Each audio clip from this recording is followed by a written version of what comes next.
So we talked about how to calculate the plastic moment capacity for a particular type of cross-section, a rectangular shape, and we drew from that a generality about the relationship for a plastic moment being equal to the yield strength of the material times a plastic section modulus, Z sub x.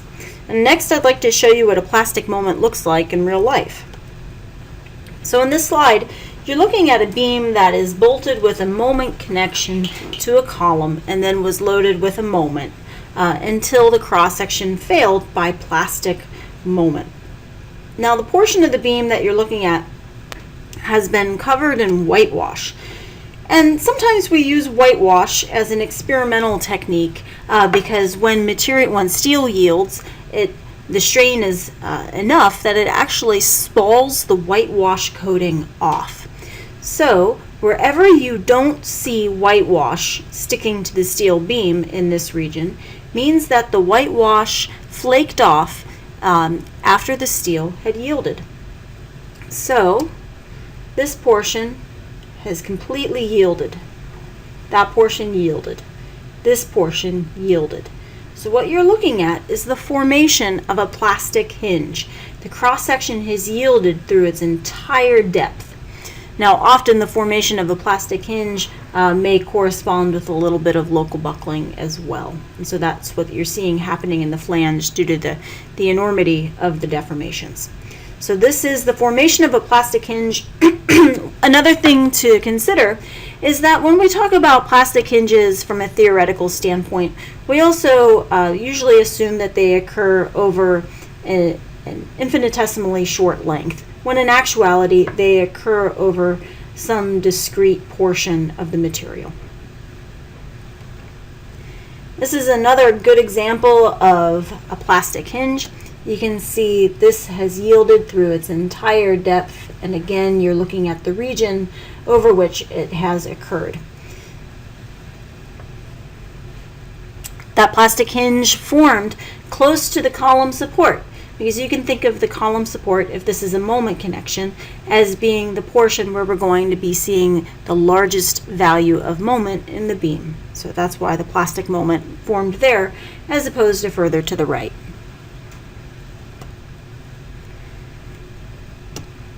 So when we talk about plastic moments, we have to bring up the term the plastic neutral axis. The plastic neutral axis is the location where stress is zero at the plastic moment. And this is not the same as the location of the elastic neutral axis when the material is still behaving elastically, if the cross-section shape is singly symmetric or non-symmetric. So how are these two terms different? An elastic neutral axis can be found just using the equation that we are familiar with for y bar as being the sum of yi ai over the sum of the areas. That's fine when the material is all behaving elastically. But if we're looking for the location of the neutral axis when the material is not behaving entirely elastically, we have to go back to first principles. And first principles tell us that even at this state, compression has to equal tension.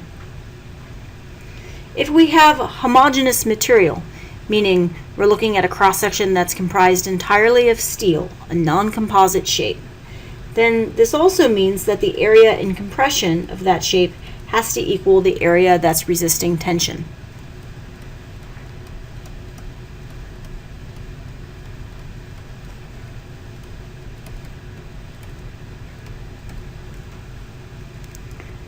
So when you're trying to find the location of the plastic neutral axis, what you need to be doing is finding a plane that cuts the cross-section into two equal areas.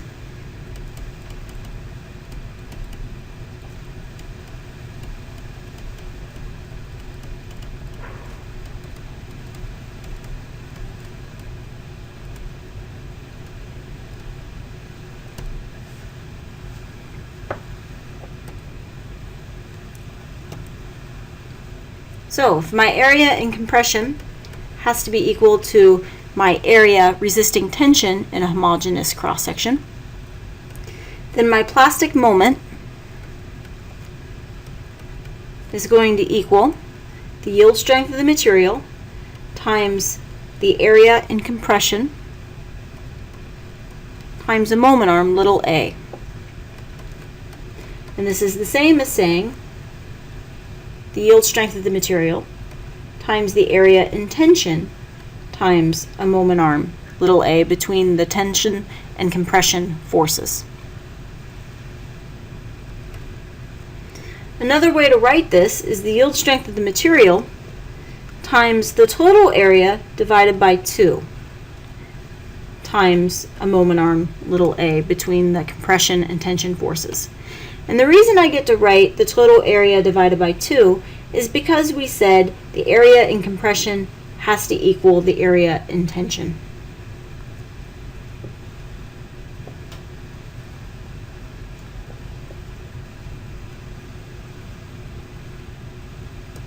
Now when we talked about the plastic moment, we said the plastic moment is equal to the yield strength of the material times Z sub x. So everything after the yield strength of the material in this expression has to be equal to the plastic section modulus, Z sub x. So our plastic moment is equal to Fy Z sub x, where Z sub x is equal to the total cross-sectional area of the shape divided by 2 times the distance, little a, between the centroids of the areas resisting compression and tension. So little a is a moment arm. It's the distance between the centroids of the area in compression and the area in tension.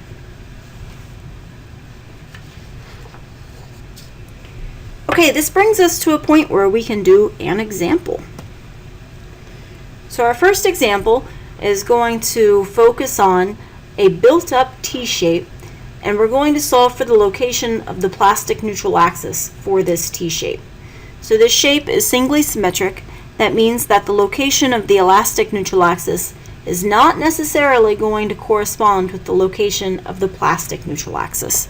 So I have to explicitly solve for the location of the plastic neutral axis using the knowledge that my compression force resultant is equal to my tension force resultant.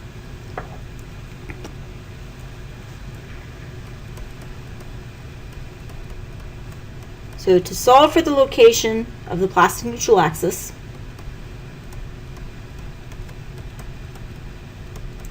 I'm going to label that location y sub p. I need to set the area in compression equal to the area in tension.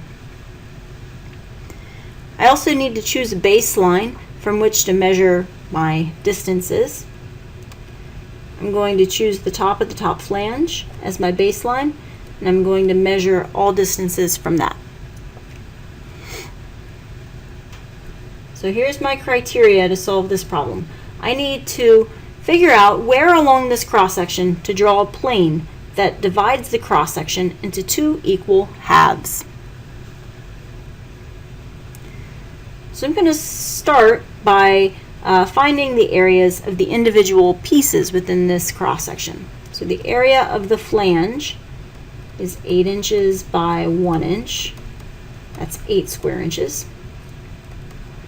The area of the web is 15 inches tall times 1/2 inch thick, which is 7.5 square inches.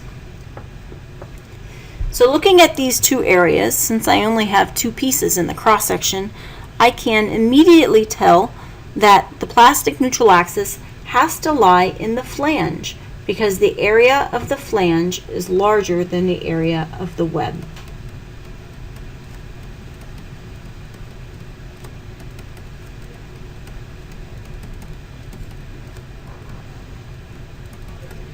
Now you might be able to simply do the math in your head to figure out where the plastic neutral axis has to lie in the flange in order to divide this shape into two equal areas.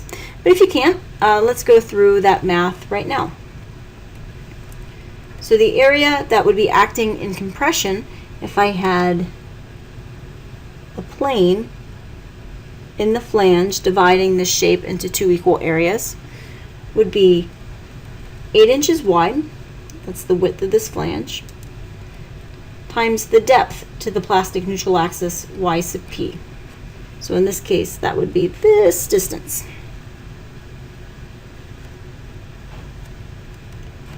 My area in tension would be the whole area of the web plus the tiny little bit of the cross section below the plastic neutral axis that's in the flange. So that distance would be 8 inches wide, and it would have a height of the thickness of the flange, 1 inch, minus y sub p. Now I just need to solve for the value of y sub p that corresponds with a compression area that's equal to a tension area. So I'll set my compression area equal to my tension area, and I have 8yp is equal to 1/2 times 15 inches plus 8 inches times 1 inch minus yp. I solve for yp, and it's equal to 0.97 inches, and because I measured my distances from the top of the cross section down, it's measured down from the top of the top flange.